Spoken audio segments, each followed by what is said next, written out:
आज हम लोग बात करेंगे फंडामेंटल यूनिट्स के बारे में, ठीक है ना। लेकिन फंडामेंटल यूनिट्स को स्टार्ट करने से पहले हमको ये जानना होता है कि फंडामेंटल यूनिट्स है क्या चीज़, इसकी इम्पॉर्टेंस क्या होती है। तो देखो फंडामेंटल यूनिट्स जो होती है वो ना तो किसी पे डिपेंड होती है, किसी पे डिपेंड नहीं होती है, और कोई भी एक फंडामेंटल यूनिट दूसरी फंडामेंटल यूनिट में कभी चेंज नहीं किया जा सकता है, ठीक है ना। तो दो चीज़ें ध्यान रखना है कि सबसे पहली चीज़ ये इंडिपेंडेंट होती है, दूसरी क्या होती है, क्योंकि हर एक फंडामेंटल यूनिट्स की अपनी अलग इंपॉर्टेंस होती है, अलग वैल्यू होती है, और ये किसी दूसरे में कन्वर्ट नहीं हो सकती है। 7 टाइप्स की फंडामेंटल यूनिट्स होती हैं। कितनी होती हैं? 7 यूनिट्स होती हैं, 7 फंडामेंटल यूनिट्स। जो 7 फंडामेंटल यूनिट्स ऑलरेडी यहाँ पे आपको दिया गया है। नंबर 1 लेंथ, नंबर 2 यहाँ से number 1 length, number 2 mass, number 3 time, temperature, luminous intensity, electric current and amount of substance. ये क्या होती है कि ये 7 फंडामेंटल यूनिट्स होती हैं। क्या होती हैं? 7 फंडामेंटल यूनिट्स होती हैं। और इन फंडामेंटल इसको बोलते हैं कि क्वांटिटी, क्या बोलते हैं इसको? Fundamental quantities. अब इस फंडामेंटल क्वांटिटीज़ की ये फंडामेंटल यूनिट है, ठीक ना। अब यूनिट का सेंस किस में डिनोट? जैसे मीटर हुआ। अब मीटर किसका हुआ? लेंथ का। लेंथ की यूनिट क्या होती है? मीटर। अब ये क्या चीज़ होती है? अब मीटर को किसी में चेंज नहीं किया जा सकता है, ठीक है ना। देखो यहाँ से यूनिट का सेंस हो जाता है, हम लोग पढ़ते हैं एसआई यूनिट, किसी की भी एसआई। जैसे अभी हम फोर्स पढ़ते हैं तो फोर्स की एसआई यूनिट क्या होती है? न्यूटन होती है। लेकिन हम न्यूटन को कभी चेंज नहीं कर सकते। न्यूटन चेंज करके मैं अपना नाम नहीं दे सकता, वहाँ पे कोई और दूसरा नाम नहीं आ सकता, क्योंकि फोर्स की एसआई यूनिट न्यूटन ही रहेगी, याद रखिएगा। इसीलिए यहाँ पे जो लेंथ की यूनिट है क्या हुआ? A fundamental quantities, 7 types fundamental quantities हैं। इसकी यूनिट्स लेंथ की मीटर, मास की किलोग्राम, मीन्स एक किसमें मेजर किया जा सकता है। यूनिट का सेंस ये भी होता है कि हम किस चीज़ में उसको मेजर कर सकते हैं। जैसे ये रूम है, अब रूम है, इसको हम बोलते हैं कि इतना, इसकी लेंथ क्या है, इसकी विड्थ क्या है। तो इसकी लेंथ और विड्थ को हम कैसे मेजर कर सकते हैं? तो आप बोलते हो इतना मीटर लॉन्ग और इतना मीटर विड्थ होता है, ठीक ना। तो अब उसको हम किस में मेजर कर रहे हैं? मीटर में। तो वो उसकी यूनिट हुई। जैसे मास होता है किसी भी बॉडी का, किसी भी ऑब्जेक्ट का मास क्या है। अब उस मास को मेजर कैसे करेंगे? उस मास को आइडेंटिफाई कैसे करेंगे कि इस बॉडी के पास मास इतना कितना है, इस ऑब्जेक्ट के पास मास कितना है। तो उसको मेजर, मास को मेजर करते हैं किससे? जो मेजर करते हो किस में करते हैं? किलोग्राम में। तो किलोग्राम इसकी एसआई यूनिट हो गई। वैसे सेम टाइम की बात आती है। हम जब टाइम देखते हैं तो अगर कोई भी पूछता है कि कितना टाइम हो रहा है, कितना टाइम, आप बोलते नहीं कि वहाँ पे मीन्स 2 बज रहे हैं। 2 बजने का सेंस, अब उसको मेजर किस में? अगर हम बोलते हैं कि एक वहाँ पे कभी भी 1 घंटे 45 मिनट, 1 घंटे 45 मिनट हुआ, तो 1 घंटे 45 मिनट को हम मेजर किस में करना शुरू किए? तो यहाँ से देखिए यहाँ पे सेकंड दिया गया है। एक्चुअली में जो फिजिक्स होती है, फिजिक्स हमेशा अपनी स्टैंडर्ड यूनिट में ही लिखी जाती है। किस में लिखी जाती है? स्टैंडर्ड यूनिट में लिखी जाती है। जैसे अभी आपका कोई भी फिजिक्स में कोई आंसर आ जाए 656 तो फिजिक्स में कभी 656 डायरेक्ट ऐसे नहीं लिखा जाता है। फिर उसको क्या होगा? स्टैंडर्ड यूनिट में चेंज करेंगे। तो 656 को हम चेंज करेंगे 6 पॉइंट के टर्म में ला करके, 6 पॉइंट के। तो जो ये 6.56 आएगा, फिर आगे 10 की वैल्यू ले जाके वहाँ पे हम इसको सिंप्लीफाई करेंगे। तो ये चीज़ होती है उसकी स्टैंडर्ड यूनिट। तो फिजिक्स में हमेशा ध्यान देना कि कभी भी कोई चीज़ चाहे मेज़र किया जाए और चाहे उसकी वैल्यू लिखी जाती है, वो हमेशा स्टैंडर्ड यूनिट में लिखी जाती है। इसलिए फिजिक्स थोड़ी सी टफ भी हो जाती है कंपेयर टू अदर। जैसे अभी हम बोलते हैं ना, हम पढ़ते भी हैं, बोलते हैं कि पीसीएम हम पढ़ रहे हैं, पीसीएम फिजिक्स केमिस्ट्री मैथ।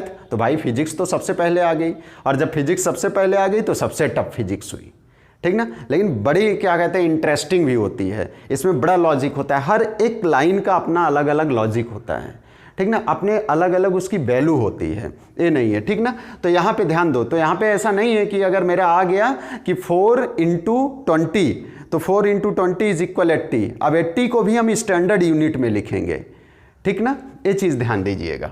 तो यहाँ से क्या होता है बेटा, टाइम का यूनिट होती है सेकंड। वैसे ही आगे आते हैं, सब दिया गया है यहाँ पे। जैसे इलेक्ट्रिक करंट, इलेक्ट्रिक करंट क्या होता है, एम्पियर। ये चीज़ हुआ कि 7 टाइप्स की फंडामेंटल क्वांटिटीज़ हैं और फंडामेंटल यूनिट उसकी ऑलरेडी दी गई है बेटा। बट इसका लिखते समय ये पूरा हम लिखते नहीं, इसका सिंबल हमें दिया गया होता है।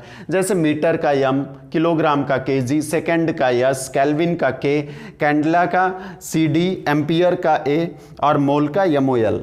ठीक है ना, ये चीज़ इसकी क्या होती है, यहाँ से हम जब देखते हैं तो ये चीज़ यहाँ से निकल के आता है कि उसका सिंबल होता है, सिंबल के थ्रू हम वहाँ पे शो करते हैं। तो ये चीज़ ध्यान रखिएगा, फंडामेंटल क्वांटिटीज़ है। फंडामेंटल क्वांटिटीज़ में सबसे ज़्यादा हमें यही ध्यान देना है कि किसी पे डिपेंडेंट नहीं होती है और एक खुद की अपनी इसकी अलग इंपॉर्टेंस होती है और कभी एक से दूसरे में कन्वर्ट नहीं की जाती है। अब देखिए, जैसे आप मीटर की ही बात करते हो, जब भी हम मीटर की बात करते हैं तो यूनिट ऑफ लेंथ, जब इसकी यूनिट ऑफ लेंथ क्या होती है, यही नहीं है कि अब हमें मीटर है, यहाँ पे मीटर ऑलरेडी दिया गया तो अब मीटर ही सिर्फ हम इस कमरे की लंबाई मीटर में ही करेंगे। हो सकता है आपको सेंटीमीटर में नापना पड़े, हो सकता है आपको बहुत ज़्यादा क्या कहते हैं लॉन्ग डिस्टेंस, तो आप किलोमीटर में क्या चेक करते हो, आप बोलते हो कि यहाँ से लेकर के उस मार्केट की डिस्टेंस कितनी है, तो आप बोलते हो 3 किलोमीटर। तो 3 किलोमीटर तो है, एक्चुअल है, लेकिन उसको जब स्टैंडर्ड यूनिट की बात करेंगे तो 3 किलोमीटर को मीटर में हम कन्वर्ट कर देंगे।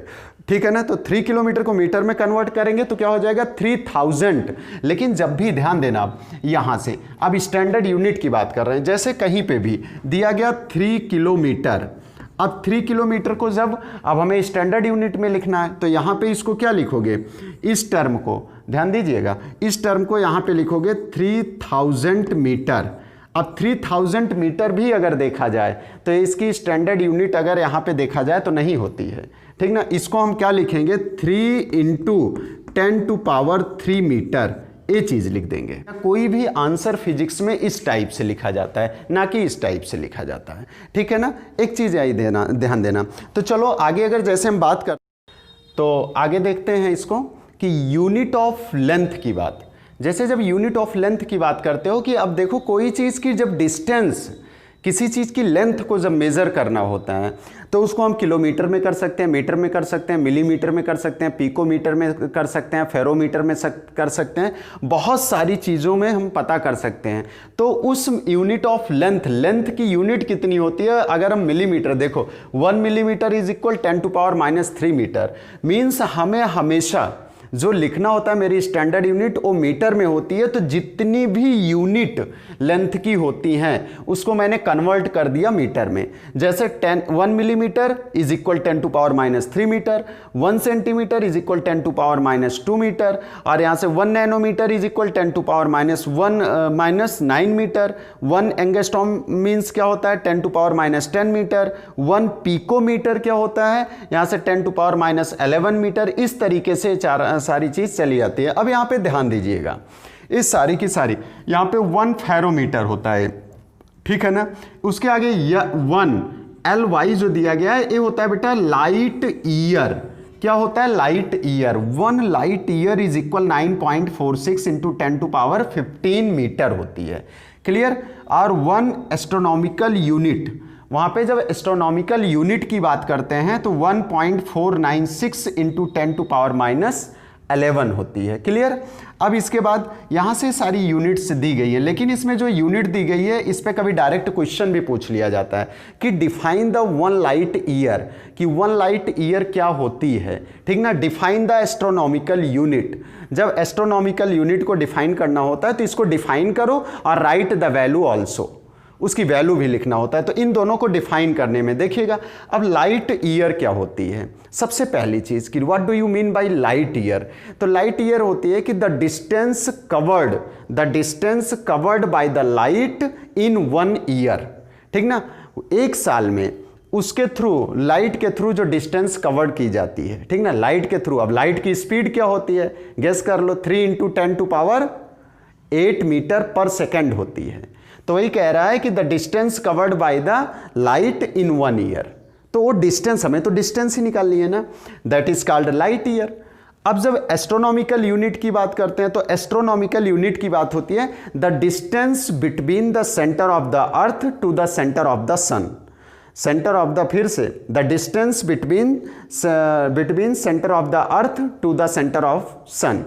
तो जो सन के सेंटर से और अर्थ के सेंटर के बीच की जो डिस्टेंस होती है उसको क्या बोलते हैं, एस्ट्रोनॉमिकल यूनिट। इसको भी यहाँ पे किस में डिनोट करेंगे, मीटर में करेंगे। क्लियर ना। तो इस तरीके से यहाँ पे फंडामेंटल क्वांटिटीज थी, उसकी ये यूनिट है, उसका मैंने अभी साइड में लिखा हुआ था सिंबल, और इसको इस तरीके से डिफाइन करते रहते हैं। ठीक है ना। ये तो मीटर का हुआ। ऐसे ही क्या कहते हैं हम यहाँ पे जब लेंथ की बात मैंने की, लेंथ के बाद ऐसे मास में आ जाएंगे, टाइम की बात करेंगे, तो इस तरीके से उसकी वैल्यू चेंज होती रहती है। क्लियर। तो अब हम उसके बाद जो टॉपिक आता है बेटा वो आता है पैरालैक्स मेथड।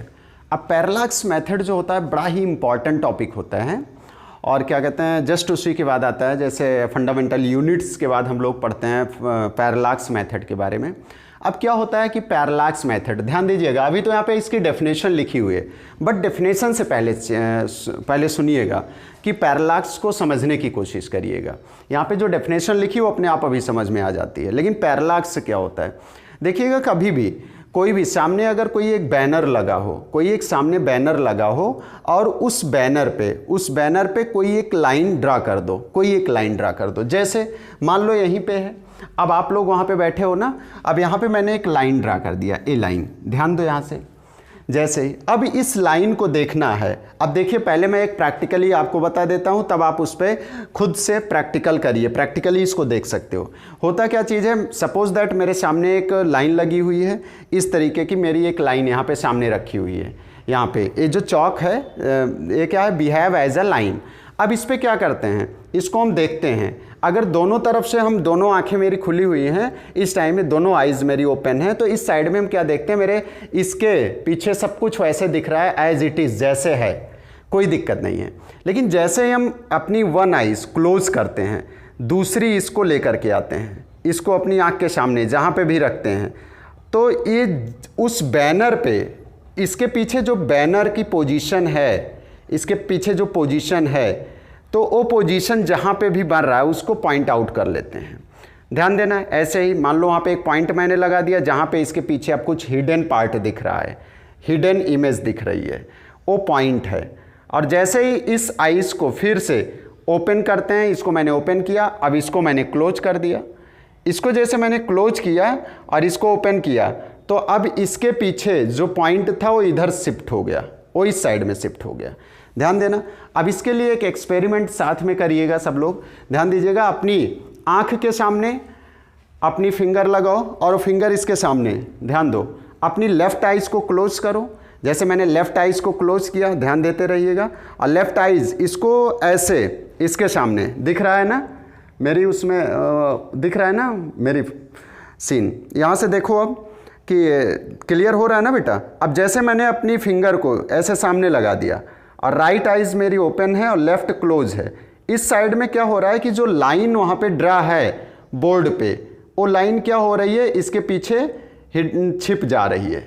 लेकिन जैसे ही हम अपनी राइट आइज़ को क्लोज करते हैं और लेफ़्ट को ओपन करते हैं, तो ये जो यहाँ पे लाइन थी वो लाइन इस साइड में शिफ्ट हो गई।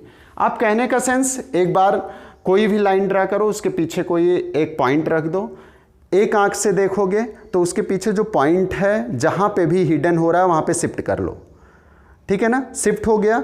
और दूसरी, जैसे ही इसको क्लोज करोगे, इसको ओपन करोगे, तो जो पॉइंट था वो पॉइंट ऐसे शिफ्ट, डिस्टर्ब होता दिखेगा। Means apparent change in the position of the point, point के बीच में चेंजेज ऐसे मिलेंगे। लेफ्ट अगर क्लोज करते हो, राइट ओपन है तो इस तरफ दिखेगा, राइट क्लोज करते हो, लेफ्ट ओपन करते हो तो इस साइड में शिफ्ट हो जाएगा, ठीक है ना।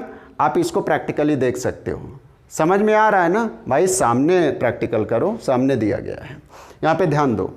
अब इस कोई यहाँ पे डाउट, तो जो ये अपेरेंट चेंज आ रहा है, apparent change in the position of the point due to the change in the position of our eyes, वही क्या होता है, इसी को बोलते हैं पैरालैक्स मेथड। पैरालैक्स का सेंस ही होता है, कभी भी आप देखते हो किसी को भी देखते हो, जब हम बोलते हैं कि निशाना वहाँ पे लगाना है, कोई भी अपने यहाँ के जो भी सोल्जर होते हैं उनको कभी भी देखते हो तो वन आइज क्लोज करते हैं, और दूसरी ओपन, नहीं तो अगर दूसरी है ना तो दोनों उसके पीछे का सारा वो दिखेगा, उसका टारगेट दिखेगा ही नहीं। मुझे टारगेट जब अपना देखना है तो मुझे कोई एक आइज से देखना है, ठीक है ना, और उस पर सेट करते हैं। जैसे हमने मान लो अपनी राइट आइज से किया तो यू शिफ्ट होगी, पता चल रहा है कि अगर लेफ्ट से हो रहा है तो यू शिफ्ट होगा, जैसे भी होगा वहाँ पे कुछ ना कुछ चेंजेस आ जाएंगे, क्लियर ना। तो कभी भी तो वही कह रहा है, the apparent change in the position of an object due to the change in position of our eyes is called parallax. उसी को पैरालैक्स बोलते हैं, ठीक है ना। अब जैसे पैरालैक्स यहाँ पे मैंने दे दिया, change in position of an object A B, इसके बीच की जो डिस्टेंस है डी, ठीक ना, that behave as a arc here. और उसके बाद यहाँ से मैंने पॉइंट किया, और जो उस पॉइंट से और मेरे बीच की जो डिस्टेंस है यहाँ से वहाँ तक, इसको अगर इसको मैंने डी या कोई भी इसको यहाँ एक बी ले लो, इसको स्मॉल बी से और इसको डी से, तो ठीक है ना यहाँ से। और सपोज कर लो अब जो चेंजेस आ रहे हैं यहाँ से, जो चेंजेस आ रहे हैं उसके बीच में, अब चेंज क्या आ रहा है, मैं तो यहीं पे हूँ, सिर्फ मेरी आइज़ क्या हो रही हैं, यहाँ से ओपन हो रही है, क्लोज हो रही है, तो यहाँ से यू चेंज, यू बन रहा डायरेक्शन, कभी यहाँ पे पोजीशन दिखती है, कभी यहाँ पे पोजीशन ऑब्जेक्ट की, तो इसके बीच में जो एंगल बनता है उसको क्या लिखते हैं, यहाँ से थीटा। तो बेटा इस साइड में देखते हैं, आर्क इज इक्वल क्या होता है, आर्क इज इक्वल होता है, बोलो सॉरी, एंगल इज इक्वल क्या होता है बेटा, यहाँ से इस टर्म में angle is equal arc by radius, arc by radius, angle क्या है थीटा, आर्क क्या यहाँ पे बन रहा है v, और रेडियस क्या हो रहा है d। तो यहाँ से एक फार्मूला भी मिल जाता है, कभी कभी इस पे कोई छोटा सा न्यूमेरिकल भी दे देते हैं, बट यहाँ पे सबसे ज़्यादा जो इंपॉर्टेंट होता है वही होता है कि explain about the parallax method. तो पैरालैक्स मेथड को तो नॉर्मली आप बोल सकते हो the apparent change in the position of an object due to the change in position of our eyes is called parallax. और एक्सप्लेन करने की बात होती है तो यही चीज़ एकदम सेम एक्सप्लेन कर दो, जैसे मैंने बोला कि अपनी राइट आइज को क्लोज करो, लेफ्ट को ओपन करो तब पोजीशन देखो, लेफ्ट को क्लोज करो, राइट को ओपन करो तब उसकी पोजीशन देखो, ठीक ना। वहाँ पे उसकी पोजीशन में चेंजेस आते रहते हैं, that is called parallax. Error के थ्रू हम क्या करते हैं, ध्यान दीजिएगा, एरर के थ्रू हम किसी भी फिजिकल क्वांटिटी को मेजर कर सकते हैं। क्या कर सकते हैं, किसी भी फिजिकल क्वांटिटी को मेजर कर सकते हैं। तो यहाँ पे ध्यान दीजिएगा बेटा, हमें क्या होता है कि हमें कई टाइप्स के होते हैं एरर, लेकिन उसमें जो इंपॉर्टेंट होता है उसकी बात कर रहा हूँ। जैसे एब्सोल्यूट एरर, सबसे पहला पॉइंट ए देखते हैं कि what do you mean bye absolute error, ठीक ना। उसके बाद दूसरे पॉइंट पे हम देखते हैं बेटा मीन एब्सोल्यूट एरर, यहाँ से इसकी बात करते हो, एब्सोल्यूट एरर की बात करते हो। और इसके बाद जैसे ही उसके आगे आते हो तो इसके आगे हम पढ़ते हैं रिलेटिव एरर। क्या पढ़ते हैं, रिलेटिव एरर्स, क्लियर। और उसके बाद आता है परसेंटेज एरर। क्या आता है, परसेंटेज एरर, कि किसी भी फिजिकल क्वांटिटी में कितना परसेंट का एरर है। जैसे कभी कभी हम बोलते हैं कि रिलेटिव एरर, ठीक ना। अभी इन दोनों पे और बात करते हैं, ध्यान दीजिएगा, ये दोनों बहुत ही इंपॉर्टेंट हैं, बहुत ही इंपॉर्टेंट होते हैं, ठीक ना। होता है एब्सोल्यूट एरर, इसका डायरेक्ट अभी फार्मूला देखो, हमें मेन डिस्कस करना है इस पे और इस पे, ठीक ना। बहुत ही इंपॉर्टेंट है, मेन क्वेश्चन इसी पे आता है, ठीक ना। ये हुआ है एब्सोल्यूट एरर, ठीक ना। अब अगर मीन एब्सोल्यूट एरर की बात करते हैं तो मीन एब्सोल्यूट एरर की, जैसे बेटा मैंने कहा कि कोई भी ऑब्जेक्ट है, कोई भी सरफेस एरिया यस दी गई है, तो इसमें बताते हैं कुछ इसमें एरर्स आ जाते हैं, कुछ एरर्स। जैसे कोई भी बोलते नहीं कि इसमें यार 0.5 का एरर आ जा रहा है, अबे तो मैं पॉइंट में चला जा रहा हूँ, 0.2 का एरर आ, बड़ा माइनर सा एरर आ जा रहा है। तो इसमें क्या होता है कि जब मीन एब्सोल्यूट एरर की बात आती है तो इसमें इस मेजर पार्ट में, suppose that yes be the major part here, और इसमें कितना एरर आ रहा है तो हम बोल देते हैं डेल्टा यस का एरर आ रहा है। अब डेल्टा यस क्या होता है, delta yes be the small part of the yes, yes का स्मॉल पार्ट होता है, बहुत ही हल्का सा इसमें आ रहा है। तो इसको कैसे डिफाइन करते हैं फार्मूले के थ्रू, यहाँ पे देखिएगा कि यहाँ पे मीन एब्सोल्यूट एरर की जब बात करते हैं यहाँ पे बेटा, तो उसका जो फार्मूला होता है यहाँ पे दिख रहा है मीन एब्सोल्यूट एरर में, तो इसको ऐसे डिफाइन, डेल्टा ए मीन, क्या लिखते हैं, डेल्टा ए मीन इस टर्म पे, और जहाँ जहाँ पे A1 है इसको ऐसे लिखते हो, A1 यहाँ पे A2 रहेगा बेटा, यहाँ से delta A1 plus delta A2 plus delta A3 plus dot dot delta AN divided by n, ये चीज हो जाता है। यहां से इसको बोलते हैं मीन एब्सोल्यूट एरर, ठीक ना। हम पहले एब्सोल्यूट एरर, एब्सोल्यूट वैल्यू मेरी क्या होती है, तो एब्सोल्यूट वैल्यू क्या होती है, total number of quantity divided by वही नंबर, जो टोटल नंबर है वो हो गया, ये चीज यहां पे। उसमें मीन एब्सोल्यूट एरर मैंने कहा बड़ा माइनर सा जो इसकी बात करते हो। अब इसी चीज को जैसे ही, अब आगे देखिएगा, अब इसके बाद ये दोनों एरर हुआ, अब इन दोनों की बात यहां से देखिएगा, अब इसके बाद ही बहुत ही इंपॉर्टेंट चीज आ रहा है कि रिलेटिव एरर और परसेंटेज एरर क्या होता है, ठीक है ना। तो आगे देखते हैं रिलेटिव और परसेंटेज, पहले उसकी यहां पे डेफिनेशन। तो जैसे हम यहां से देखते हैं कि रिलेटिव एरर, ठीक है ना। अब यहां से क्या होता है कि relative error, what do you mean by relative error, एकदम सिंपल सी बात होती है कि रिलेटिव एरर का सेंस हो जाता है कि रेशियो, ठीक है ना, कि रेशियो ऑफ, यहां से देखिएगा it is defined as the ratio of mean absolute error to the absolute error, ठीक है ना, इसका रिलेटिव एरर का। तो relative error is equal, relative error is equal, यहां से लिखते हैं delta A M divided by A M. अब यहां से जो डेल्टा ए एम है मीन एब्सोल्यूट वैल्यू, मैंने कहा डेल्टा के टर्म में, अपन यहां से क्या हो गया एब्सोल्यूट वैल्यू, इसका जो रेशियो होता है इसको बोलते हैं रिलेटिव एरर, कि रिलेटिव एरर, ठीक है ना। अब इसके बाद बेटा जैसे परसेंटेज एरर की बात करते हो, परसेंटेज एरर क्या होता है, तो यहां से ध्यान देना, व्हेन, इसमें क्या होता है यहीं से समझ में आ जाएगा, व्हेन रिलेटिव एरर्स, देखो रिलेटिव एरर एक्सप्रेस्ड इन, यहां से क्या करना है, इसको एक्सप्रेस्ड करना है, expressed in the term of percentage, in the term of percentage, percentage is called percentage error, is called, यहां से क्या हो जाएगा बेटा, इसको बोलेंगे परसेंटेज एरर, क्लियर ना। अब इसको देखो, इसको लिखते कैसे हैं, ये दोनों बहुत ही इंपॉर्टेंट है।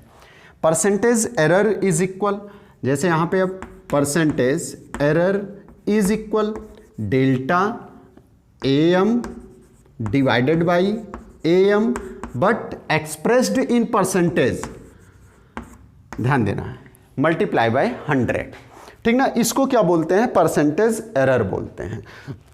तो हमें जो सबसे ज़्यादा देखना है, बहुत ज़्यादा इंपॉर्टेंस होता है जिसकी, वो रिलेटिव एरर का। What do you mean by relative error, तो रिलेटिव एरर क्या होता है बेटा, कि ratio of mean absolute value to the mean absolute error to the absolute error, ठीक ना। इसका फार्मूला यहां पे दिया गया, परसेंटेज एरर व्हेन, यहां से कह रहा है when relative error expressed in the term of percentage error is called, यहां से बेटा परसेंटेज एरर, ठीक ना। यहां से परसेंटेज में जब इसको एक्सप्रेस करेंगे तो क्या हो जाएगा, परसेंटेज एरर, इसका फार्मूला ये होता है। अब यहां से पढ़ेंगे एरर, यहां से error in sum or difference, ठीक ना। यहां से हम सम और डिफरेंस की बात करना शुरू करेंगे। Error sum or difference, error division or multiplication, ये चीज पढ़ेंगे, ठीक ना। तो आगे अब उस टर्म को हम पढ़ना शुरू करते हैं। तो आगे बेटा अब हम पढ़ेंगे error in sum or differences, error in division and multiplication.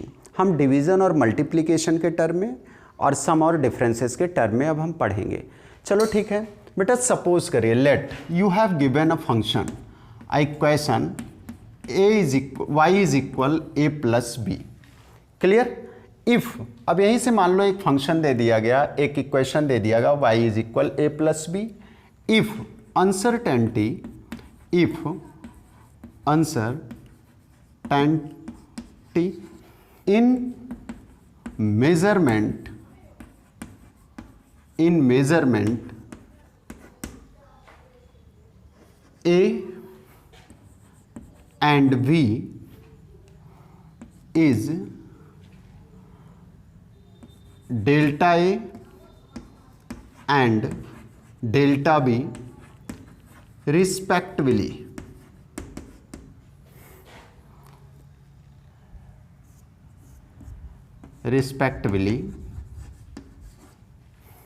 Then इसके बाद यहां से देखिएगा,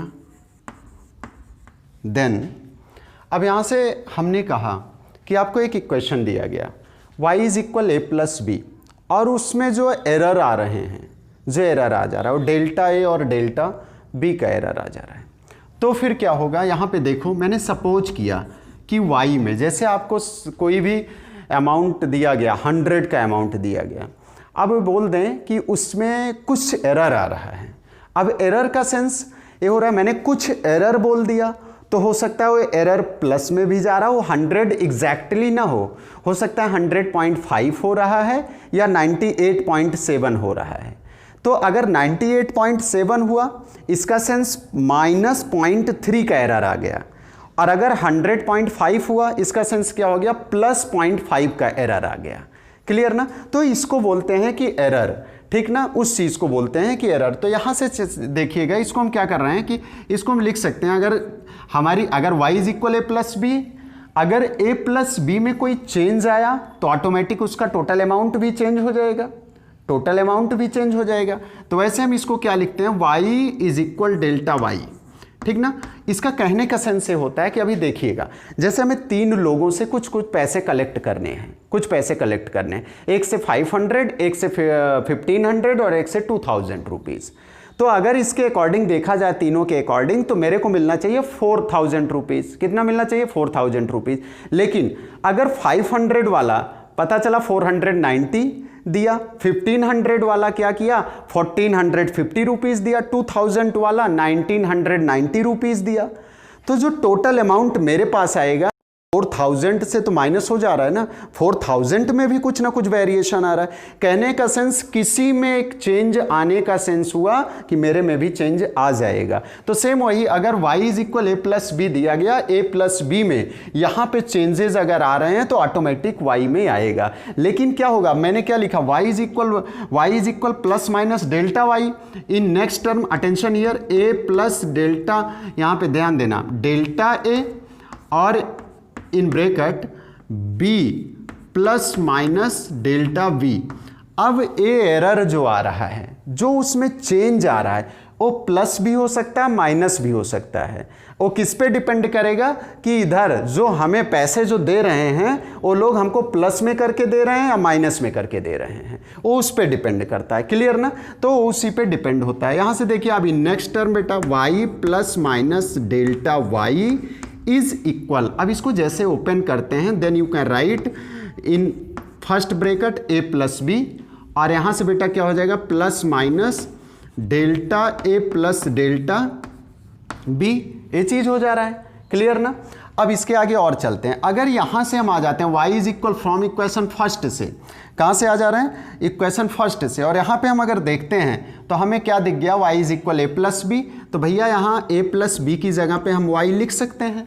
क्या लिख सकते हैं, y की जगह पे ये लिख सकते हैं। अब यहाँ से plus minus delta a plus delta v, और इस टर्म में y plus minus delta y। अब यहाँ से देखो, अगर देखते हैं तो y और y कैंसिल आउट हो गया, y और y कैंसिल आउट हो गया। मुझे जो चेंज मिल रहा है वो कितने का मिल रहा है, डेल्टा y इज इक्वल, यहाँ से क्या हो जाएगा, delta a plus delta b।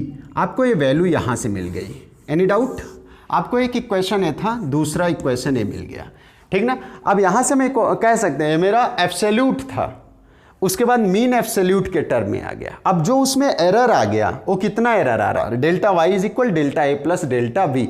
अब इसको हमें क्या करना है, रिलेटिव एरर और परसेंटेज एरर में लिखना है। तो चलो ठीक है, देखते हैं। यहाँ से अगर हम रिलेटिव, ध्यान देना, रिलेटिव एरर में लिखते हो तो रिलेटिव एरर क्या होता है बेटा, ए यहाँ से मीन एब्सोल्यूट एरर, यहाँ से क्या हो जाएगा, डेल्टा वाई, देखो यहाँ से डेल्टा, वहाँ पे दिख रहा है पीछे तक भैया, delta Y by y is equal, ध्यान देना डेल्टा वाई, ये delta Y by y is equal delta a, यहां से क्या delta A plus delta b divided by A plus b. Any doubt? Clear हो रहा है, दिख रहा है पीछे तक? तो यहां से देखो, यहां तक समझ में आ गई ना? तो ये चीज हुआ मेरा क्या, रिलेटिव एरर, ठीक है ना। अब इसके बाद जैसे रिलेटिव के बाद यहीं पे बेटा आते हैं परसेंटेज एरर की बात करते हो। क्या होता है percentage error? When we expressed the relative error in the term of percentage. So यहां से क्या करोगे बेटा, इसको क्या लिखते हैं, डेल्टा वाई बाई वाई और यहां percentage, percentage means multiply by 100। तो यहां से क्या कर देते हो, डेल्टा ए प्लस डेल्टा बी, यहां से देखो divided by A plus B multiply by 100। A क्या हो जाता है, ए यहां से आ गया, दिख रहा है ना भाई, बोलो, ए हो गया परसेंटेज एरर।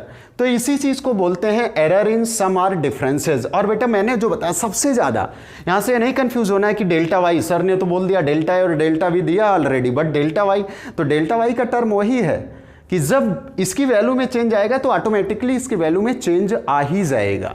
क्लियर ना? और ये हुआ सम आर डिफरेंसेस। अब नेक्स्ट पॉइंट जो मेरा होगा error in division and multiplication के टर्म में। ओके,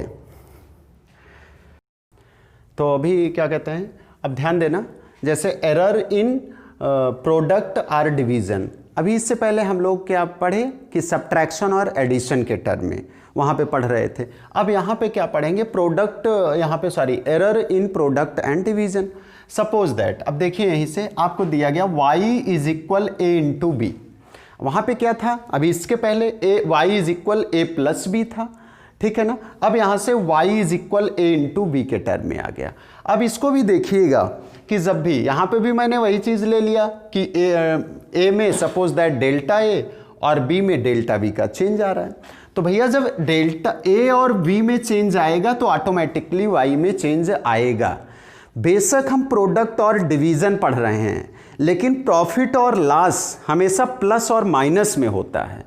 प्रॉफिट और लॉस कभी डिवीजन और मल्टीप्लिकेशन में ऐसे नहीं बताते हैं, ठीक ना। हमें होता है कि इतने परसेंटेज का इतना, अगर 100 रुपीज़ मैंने दिया 150 मिला तो मैं बोलता हूँ 50 रुपये मैं प्लस में गया, ठीक ना। हाँ, अब भाई कहने के लिए तो आप क्या कहते हैं, बड़े क्वेश्चन कर सकते हो अगेंस्ट, नहीं सर 100 दिया 500 मिला मीन्स 5 गुना मिला, मीन्स मल्टी, वो तो बोलने का सेंस अलग अलग है, ठीक ना। यहाँ पे लेकिन जो चीज़ हम दिखाएंगे y is equal A dot B, यहाँ पे अब देखिए मान लो इसमें चेंजेस कितना आया, देखो यहाँ से जो चेंजेस हमको मिल रहे हैं वो चेंजेस कैसे मिल रहे हैं। मान लो ए में बेटा वही same cheese plus minus delta A का चेंज आ गया।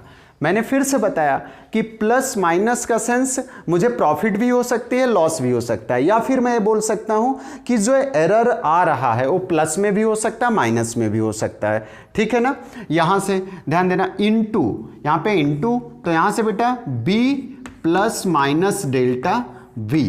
तो अगर यहाँ पे प्लस होगा तो हमारे टोटल अमाउंट में भी प्लस होगा, अगर यहाँ माइनस होगा तो टोटल अमाउंट में भी माइनस होगा। So you will write here y plus minus delta y।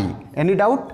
Equation number 2 आ गया यहाँ से, अगर देखते हैं तो एक क्वेश्चन नंबर 2 आ गया। अब इसको थोड़ा सा ओपन करते हैं यहाँ से, जैसे इस ब्रैकेट को ओपन करते हो तो इस ब्रैकेट को अब यहाँ से मल्टीप्लाई, यहाँ पे तो है नहीं प्लस माइनस है, मल्टीप्लाई ऐसे इसमें करेंगे a डॉट बी, ध्यान से देखिएगा a dot b plus minus a, यहाँ से डेल्टा बी इसमें, अब ये चीज़ यहाँ पे मल्टीप्लाई करेगा प्लस माइनस, इसका क्या हो जाएगा b डॉट डेल्टा ए, और यहाँ से प्लस माइनस, यहाँ से plus minus delta A into delta B, और यहाँ से बेटा क्या हो जाएगा y plus minus delta y।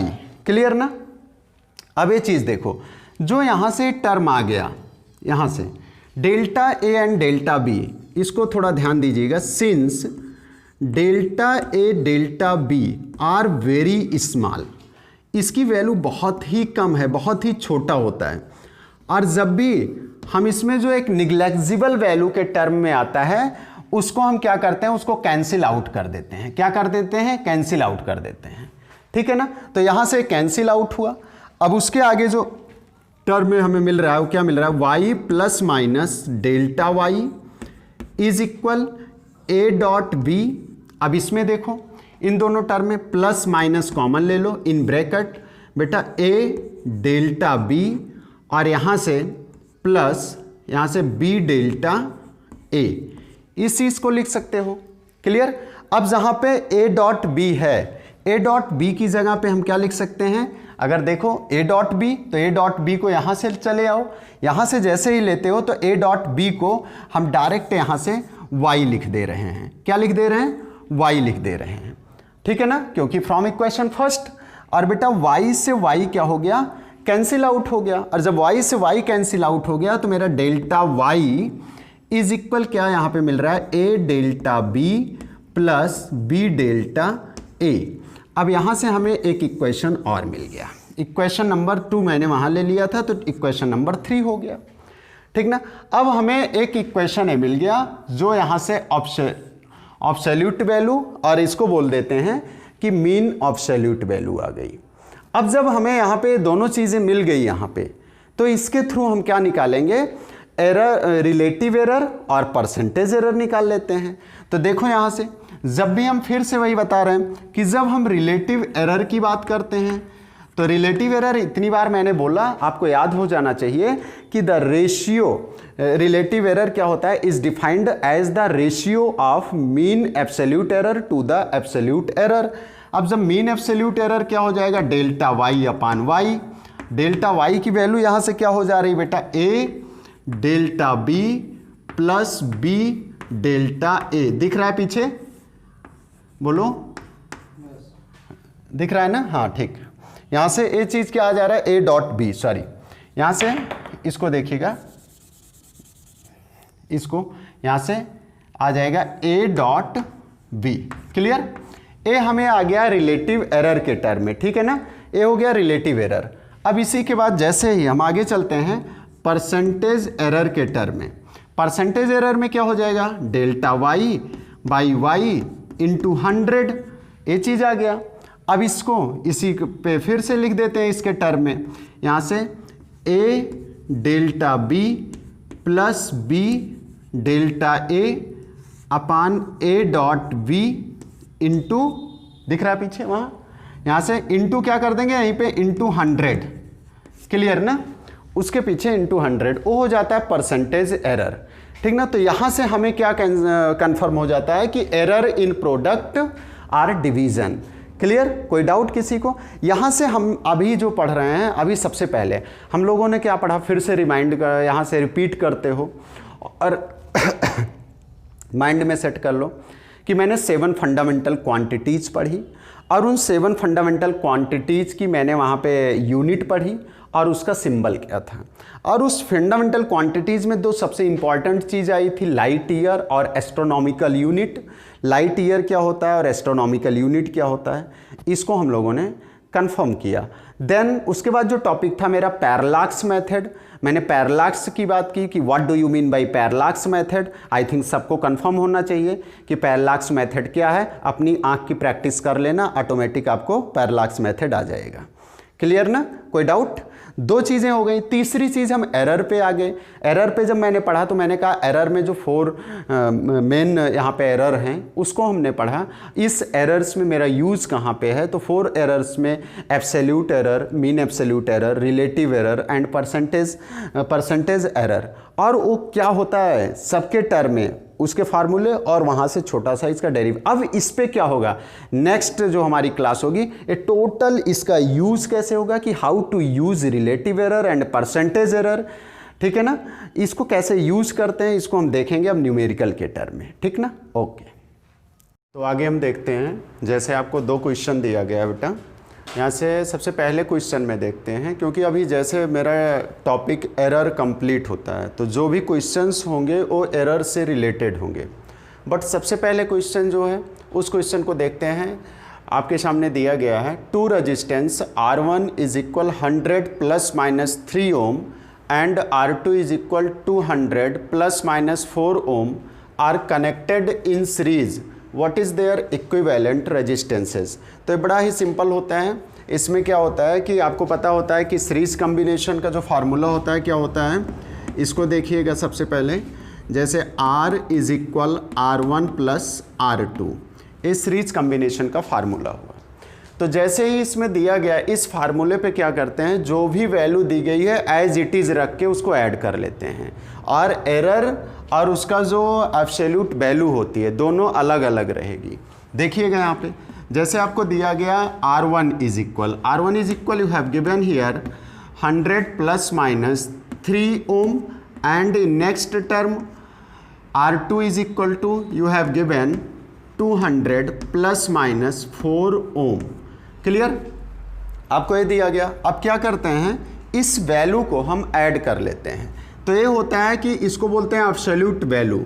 यहाँ पे जो एरर ये बोला जा रहा है कि first step in the term of resistance R1, in the term of resistance R1, वहाँ पे जो पॉसिबिलिटीज़ पाई जा रही है वो 3 ओम का वेरिएशन पाया जा रहा है। 3 ओम प्लस भी हो सकता है, 3 ओम माइनस भी हो सकता है। मींस उसमें जो एरर आ रहा है वो कितने का आ रहा है, 3 ओम का आ रहा है। अब वो प्लस या माइनस हो सकता है, ठीक ना। वैसे ही जो सेकंड R2 में जो एरर शो कर रहा है यहाँ पे दिया गया है वो प्लस माइनस 4 ओम दिया गया है। तो देखो इसका आंसर जो होता है 100 प्लस 200 एक साथ कर लेते हैं, यहाँ पे हो जाएगा 300 बेटा आगे प्लस माइनस 3 प्लस 4 7 ओम।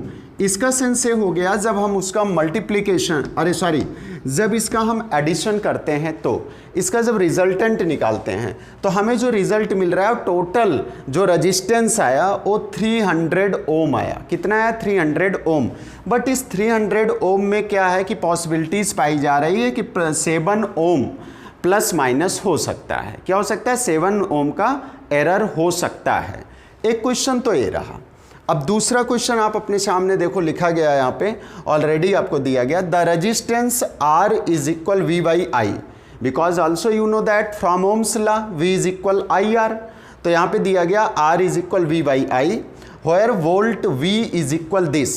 आपको वोल्ट की वैल्यू दी गई, V is equal 100 plus minus 5 volt, and current I is equal this. यहाँ पे करंट ए दिया गया। अब हमको क्या निकालना है, what is the percentage error in R में परसेंटेज एरर क्या होगा। तो यहाँ से देखिए, आप जब सोल्यूशन करते हो दिख रहा है ना, यहाँ से क्लियर ना, यहाँ से R is equal V by आई। लेकिन मैंने बताया कि जो एरर होता है जो V में भी होगा, कुछ एरर I में भी होगा, तो V और I दोनों का सम कर लेते हैं, जो टोटल होगा वही R में होगा। क्लियर ना। यहाँ पे नहीं देखते कि यहाँ V डिवाइडेड बाई I है तो इसको हम डिवीजन के फॉर्म में लिखते हैं, नहीं लिखते, हम ये लिखते हैं कि टोटल एरर कितने में आ रहा है। तो इसके लिए इस पे आगे जो फार्मूला यूज़ करते हैं वो कैसे यूज़ करते हैं उसको ध्यान देना। यहाँ से delta R by R into 100, ये क्या होता है, परसेंटेज एरर का फार्मूला हुआ, इज इक्वल टू किसका निकालेंगे, delta V by V into 100। In next term बेटा I का निकाल लेते हैं, delta I by I into 100, ये चीज़ होता है। अब यहाँ पे चलते हैं। सबसे पहले जैसे डेल्टा V, अब V के टर्म में ये चीज़ याद रखिएगा, ए जो होता है, अब इसको क्या ए रहेगा, ये चीज़ जो दिया गया, अब ए V होगा और ये जो दिया गया ए डेल्टा V। इस फार्मूले में जब हम पुट करने लगेंगे तो देखो डेल्टा V क्या है, 5 है, तो यहाँ पे 5 by 100 into 100। Clear, any doubt. अब इसके बाद क्या होता है, प्लस डेल्टा I क्या होता है, 0.2 दिया गया, 0.2 डिवाइडेड बाई 10 इंटू 100। क्लियर, दिख रहा है ना। तो यहाँ से अब देखो आगे इसका आंसर कैसे, अब यहाँ से बेटा क्या करते हैं कि अब इस टर्म में 100 को 100 से कैंसिल आउट कर देते हैं, यहाँ पे बचा 5, और यहाँ से 10 जा 100 हो गया, और 10 जब इसमें मल्टीप्लाई करेगा तो 0.2 जो है वो 2 आ जाएगा। तो यहाँ पे 5 और यहाँ पे 2 इज इक्वल टू 7%, और जो 7% है वो प्लस माइनस में आ जाएगा कि हमें जो एरर मिल रहा है रेजिस्टेंस में वो कितने का मिल रहा है, प्लस माइनस 7% का मिल रहा है। वो 7% का वहाँ पे एरर शो कर रहा है। क्लियर ना, कि जब भी एरर का वो करेंगे तो इस तरीके से। और जो ये वैल्यू दी गई है, इस वैल्यू में ध्यान देना कि जो डेल्टा R यहाँ पे शो हो रहा है, ये डेल्टा R है, ये चीज़ क्या है, ये आर है। मीन से मीन एब्सोल्यूट वैल्यू और ये एब्सोल्यूट वैल्यू, तो इससे क्या निकाला जाता है, यहाँ से जब भी हम करते हैं तो यहीं से हम परसेंटेज एरर निकालते हैं। परसेंटेज से पहले हम क्या निकालते थे, रिलेटिव एरर निकालते थे। तो रिलेटिव एरर में वही होता ही है कि ratio of absolute mean absolute value to the absolute value, ठीक है ना। तो इतना ध्यान देना। अब इस क्वेश्चन को देखते हैं। यहाँ पे एक और क्वेश्चन दिया गया, in the error involve in the measurement of a side, ध्यान देना बेटा यहाँ से, of a side and mass, side और मास में कितना, of cube 3% and 4% respectively. Already आपको दिया गया है कि जो यहाँ से ध्यान देना, सॉल्यूशन के टर्म में जब चलते हैं तो हमें दिया गया है साइड में जो पॉसिबल एरर है वो कितना है, 3%। और यहाँ पे जो मास के टर्म में बात कर रहे हैं तो मास को कितना दिया गया, 4% दिया गया। क्लियर ना। और जब 4% दिया गया, इसके आगे देखते हैं, कह रहा what is the maximum possible, यहाँ पे ध्यान देना, मैक्सिमम पॉसिबल एरर इन, यहाँ से देखना what is the maximum possible, यहाँ पे क्या होगा, possible error in density of material. Clear. जैसे ही यहाँ पे अब डेंसिटी ऑफ मटेरियल में निकालना है तो डेंसिटी का फार्मूला क्या होता है बेटा, यहाँ से निकालते हैं, रो is equal mass per unit volume, यही होता है इसका फार्मूला। तो हमें निकालना क्या, मास और वॉल्यूम का दिया गया है, लेकिन अब हमें डेंसिटी का टर्म निकालना, डेंसिटी के फॉर्म में। ये ऑलरेडी परसेंटेज में दिया गया, परसेंटेज एरर में। तो इसका जो फार्मूला, अगर इसको लिखते हैं फार्मूले के टर्म में, तो आप लिखोगे यहाँ पे डेल्टा रो, यहाँ पे ध्यान देना बेटा, delta rho by rho into 100 is equal to, अब इसका क्या होगा, जो दोनों का मास, जो मास और वॉल्यूम का जो एरर है, दोनों का सम जो होगा वही इसमें पॉसिबल एरर होगा। तो इसको क्या लिखते हैं, delta M by M into 100 plus delta V, यहाँ से देखो delta V by V into 100। अब यहाँ से ये आ गया, ठीक ना, जितना मुझे मास और वॉल्यूम में होगा, यहाँ मास पर यूनिट वॉल्यूम है, लेकिन इसके पहले ही मैंने बता दिया कि डेंसिटी में कितना एरर होगा, जितना मास वॉल्यूम में होगा। प्लस में है तो प्लस में जाएगा, माइनस में है तो माइनस में जाएगा। अब इसके टर्म में देखते हो, already you have given here error in mass. तो यहाँ पे जब मास की बात, अब एक चीज़ और ध्यान देते हैं, डायरेक्ट वॉल्यूम का नहीं दिया गया है, साइड में दिया गया है। किसका दिया गया है, साइड का एरर दिया गया है। तो साइड के एरर के टर्म में इसको कैसे बेटा सॉल्व करते हैं, थोड़ा सा और आगे देखना। यहाँ पे मास और वॉल्यूम का सेंस क्या होता है, यहाँ पे यल क्यूब, इसका फार्मूला क्या हो जाता है, यल क्यूब हो जाता है। तो यहाँ पे जो हमने इसको लिख दिया वॉल्यूम के टर्म में, इसको ऐसे नहीं लिखते हैं, यहाँ पे कैसे करेंगे, delta M by M into 100। अब जब इसका यल का एरर, तो यहाँ पे जो पावर होती है वो हमेशा मल्टीप्लाई कर जाती है, वो आगे आ जाती है, ठीक ना। अब यल का क्या हो जाएगा, यहाँ पे delta L by L into 100 ऐसे लिखते हैं। क्लियर ना। तो अब यहाँ से देखो, डेल्टा यम इसका परसेंटेज, इसका टोटल परसेंटेज एरर कितना दिया गया, यहाँ पे देखो बेटा 4 दिया गया, तो इसको लिख देते हैं डायरेक्ट 4%, प्लस यहाँ पे 3 मल्टीप्लाई कर रहा है, मल्टीप्लाई, बट इन ब्रैकेट यल का मीन साइड का टर्म कर रहा है, तो साइड का यहाँ पे क्या हो जाएगा, 3% हो गया। तो यहाँ पे क्या हो गया कि 4% प्लस 3 जा 9% is equal 9 plus 4 is equal 13%। ये चीज़ होता है, यहाँ से ये इसका आंसर होता है। क्लियर ना, कोई डाउट, ये चीज़ रहा। इसको अब देखिए, ठीक। अब नेक्स्ट क्वेश्चन फिर से देखते हैं बेटा। इस क्वेश्चन को आपके सामने दिया गया, सबसे पहले क्वेश्चन को देखिए। दिया गया, the length breadth and height of a rectangular block of wood were measured to be, length आपके सामने लेंथ दी गई है, विड्थ दी गई और हाइट दिया गया है। Determine the percentage error in the volume of the body, किसी भी बॉडी का जो वॉल्यूम में जो परसेंटेज एरर है वो निकालना है। तो L B H, you know that, अगर हम वॉल्यूम ऑफ द बॉडी देखते हैं उसका फार्मूला क्या होता है, तो हम वहाँ से क्या लिखते हैं, L into V into H, ये चीज़ हो जाता है। क्या चीज़ निकाल रहे हो आप भैया, वॉल्यूम निकाल रहे हो, किसी बॉडी का वॉल्यूम निकाल रहे हो, ठीक ना। अब यहाँ से देखो, जब भी इस पे चलते हैं तो अब परसेंटेज एरर निकालना है, उसके लिए यहाँ पे फार्मूला क्या बनेगा, delta V by V into 100, clear, is equal to, अब यल बी एच, यहाँ से delta L by L into 100 plus यहाँ से delta B by B into 100 plus delta H by H into 100, ये चीज़ होता है। क्लियर।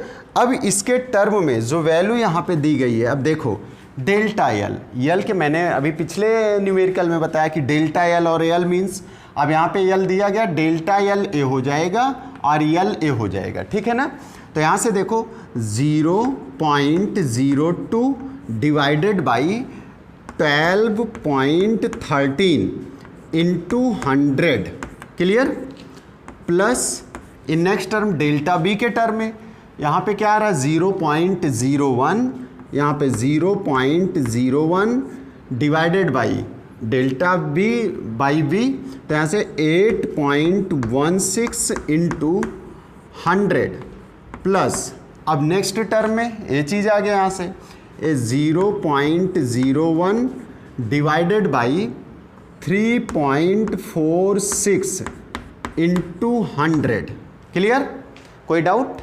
अब इसके टर्म में नीचे चलते हैं, थोड़ा सा और सॉल्व करते हैं। बेटा जब 100 इसमें मल्टीप्लाई करेगा 100 इसमें, तो टोटल क्या हो जाएगा, देखना यहाँ से 2, यहाँ से 2 हो जाएगा, ए 1 हो जाएगा और यहाँ पे भी करेगा 1 हो जाएगा।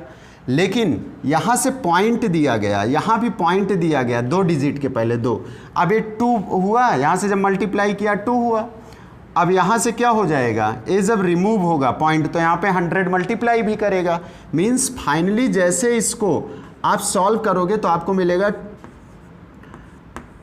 200 अपान 1213, ओके 1213 प्लस यहाँ से आते हुए बेटा अब इस पे क्या मिलेगा 100 डिवाइडेड बाई 816 प्लस इस पे भी जब इसको सिंप्लीफाई करोगे अब तो यहाँ से 100 डिवाइडेड बाई 346, क्लियर, कोई डाउट। अब जब इन सब को यहाँ पे सॉल्व करते हो, जब सॉल्व करते हो तो आपको यहाँ से जो वैल्यू मिल जाती है वो वैल्यू देखना किसका, परसेंटेज एरर, किसका परसेंटेज एरर, डेल्टा वी, यहाँ से delta V by V into 100, इसके आगे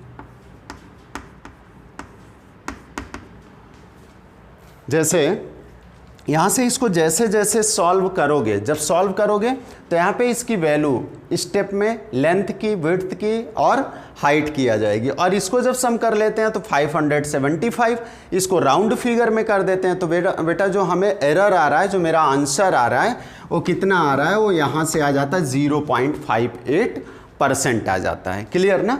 तो ये यहाँ से रहा एरर। इस तरीके से आपको देखना है कि एरर की प्रॉब्लम कैसे, चाहे वो डिवीजन में हो, मल्टीप्लिकेशन के टर्म में, जो भी दिया गया, लेकिन उसके जो एरर्स होते हैं उसको हम क्या करते हैं, सम करते हुए चलते हैं, ठीक है ना। तो ये चीज़ इसका रहा, ठीक। चलो अब नेक्स्ट क्वेश्चन देखते हैं। जो क्वेश्चन यहाँ पे दिया गया, देखिए क्वेश्चन बहुत ही इंपॉर्टेंट क्वेश्चन है, बार बार आपके होम एग्ज़ाम में पूछा भी जाता है और दिया भी जाता है। यहाँ पे क्या हुआ, a physical quantity X is given by X is equal A square B cube by C root D. ये कोई किसी का फार्मूला नहीं है, ये कोई एक इक्वेशन बना के दे दिया गया, ठीक ना। और इस इक्वेशन के अकॉर्डिंग आगे देखिएगा, in the percentage error in measurement in A B C D are 4%, 2%, 3% and 1% respectively, then calculate the percentage error in X. अब हमें एक्स में परसेंटेज एरर निकालना है। देखना बहुत ही सिंपल है, इसमें कुछ भी सोचने की ज़रूरत अब नहीं है। अब देखो यहाँ पे क्या दिया गया, एक्स, तो यहाँ पे एक्स इज इक्वल बेटा आपको दिया गया a square B cube divided by C root D.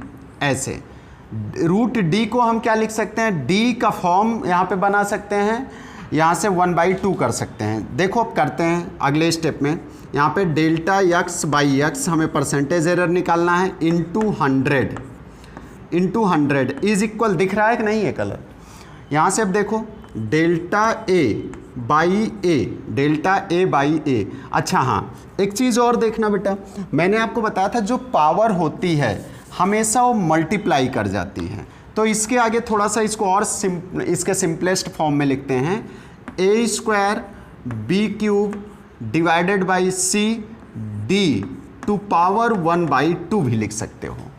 और जब हम एरर निकालना शुरू करते हैं, इसको सॉल्व करना शुरू करते हैं, तो जो पावर मैंने इसको बता दिया कि चाहे वो मल्टीप्लिकेशन के टर्म में है, देखो ए बी मल्टीप्लिकेशन के टर्म में है, but A B divided by C D a division के फॉर्म में, लेकिन हम यहाँ पे जब भी एरर निकालेंगे तो a plus b plus c plus d हमेशा प्लस ही करेंगे। पहली चीज़ ये नोट करना। दूसरी चीज़ ध्यान देना कि जो पावर होती है, जितनी भी जो भी पावर है वो हमेशा मल्टीप्लाई कर जाएगी। जैसे अब इसको देखो, ए दिया गया था यहाँ पे 2, अब इन ब्रैकेट यहाँ से delta a by a into 100, clear, plus अब क्या हुआ बी देखो 3, यहाँ से delta B by B into 100 plus c, यहाँ से delta c by c into 100 plus, अब इसके आगे क्या आ जा रहा है, इसके आगे डी का टर्म आ जा रहा है। डी के टर्म में क्या आ जा रहा है 1/2, पावर है तो ये मल्टीप्लाई कर जाएगा यहाँ पे, delta D by D into 100, clear. अब यहाँ पे देखो इन नेक्स्ट टर्म, जैसे ही अगले टर्म में आते हैं तो यहाँ पे लिखते हो 2 ब्रैकेट में डेल्टा ए बाई ए का कितना है परसेंटेज एरर 4%, डायरेक्ट दिया गया लिख देते हैं, प्लस 3 बी का कितना है 2%, यहाँ से हो गया, प्लस सी को ऑलरेडी कोई मल्टीप्लाई नहीं दिया गया तो यहाँ पे 3% लिखते हैं, ये चीज़ देखो, प्लस डी के टर्म 1/2, अब डी का जो टर्म है कितना परसेंटेज है 1%, क्लियर। इसको सॉल्व करते हैं अब आगे, जैसे 4 2 जा 8% प्लस 3 2 जा 6% प्लस यहाँ से 3%, ठीक ना, प्लस 0.5%, यहाँ से आ गया।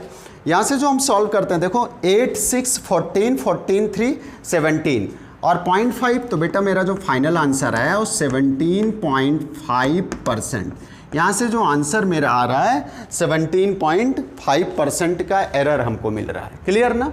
तो याद रखिएगा जब भी एरर को सॉल्व करते समय यहीं से सबसे बढ़िया सबसे अच्छा एक इक्वेशन है कि यहाँ पे मल्टीप्लिकेशन डिवीजन पावर सब दिख रही है।